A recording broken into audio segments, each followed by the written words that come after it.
Well, I would say that initial relationship that I have with Matt, you just get a feel when you talk to people, when you work with them as patients, um, and you spend a lot of time with them, whether you can just trust the guy. And that's a big deal. It was a big number for us when we were rehabbing the building to do the electrical and the solar. And there was nothing shady about Matt. Everything was very upfront, explained extremely well.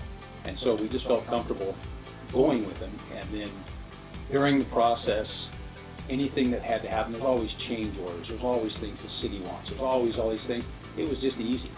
Nothing was a headache. Matt made sure that it just worked. And when there was a problem, he figured out a solution. And so it ended up for us just being very comfortable, trust. Cost was extremely competitive. We had 4 or 5 other guys that we gave opportunities, and Matt could match or beat them all. But there's that factor of, do I trust you?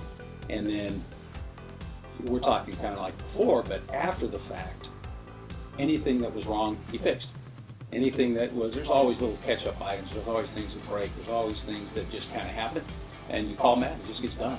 And so you don't have to worry about it.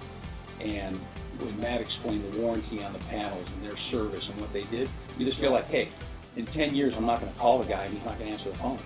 And that for me was huge. You want to have somebody that you trust that in the future is going to be there when I have a problem.